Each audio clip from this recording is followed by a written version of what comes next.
Undeterred, Washington returned to Great Meadows and, in anticipation of a French reprisal, fortified the trench works. He called his stronghold Fort Necessity and boasted to Governor Dinwiddie, "I shall not fear the attack of 500 men."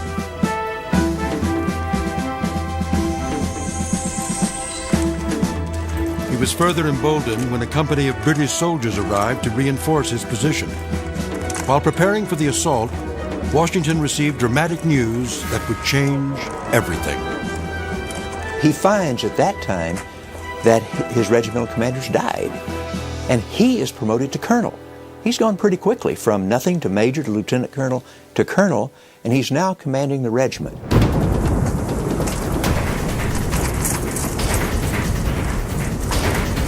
On July 3rd, a French and Indian force of at least 600 men appears out of the rain and advances on Fort Necessity.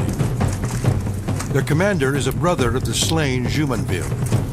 This is no longer just a dispute over territory. Washington will face the power and fury of revenge. From the very first shot, it all falls apart.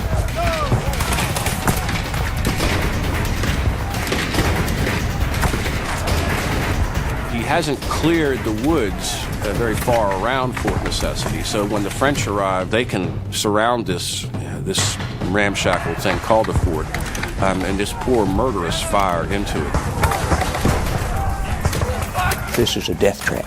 This is not the kind of a place that you defend. You get on high ground, not low ground, and you clear your fields of fire beyond the range of weapons, so people couldn't hide behind the trees and take pot shots at you.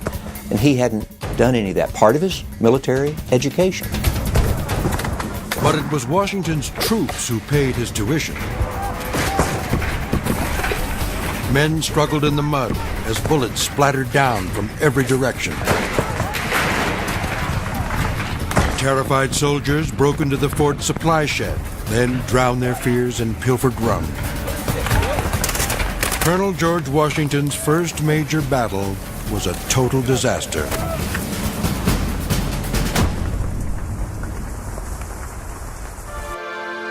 After his regiment had suffered more than 100 casualties, including 31 dead, Washington surrendered. Shortly before midnight, he signed the Articles of Capitulation.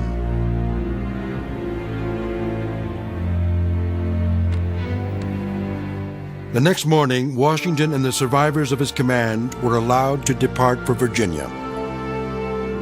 So Washington, who had been exhilarated after his first clash, is now defeated, and then he gets back and he finds out that even his victory in that first clash has a negative side to it. The death of the French officer Jumonville has sparked a blistering scandal. Washington himself has been branded an assassin. The most condemning evidence? The Articles of Capitulation Washington had signed at Fort Necessity.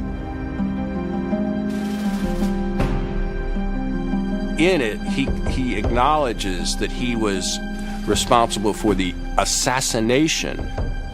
Washington claims he didn't know what he was signing, that it was raining hard and it was a pretty dire situation. So he always says, I didn't acknowledge that publicly. That was something that I didn't know I was signing. The condemnation is widespread and harsh. I am concerned to find Colonel Washington's conduct so imprudent, writes one influential critic. Another blames the defeat at Fort Necessity on Washington's unmilitary skill.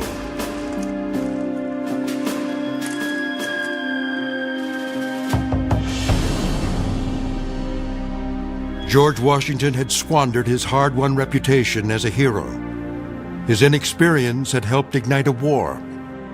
Instead of glory, he now felt the sting of shame and ridicule.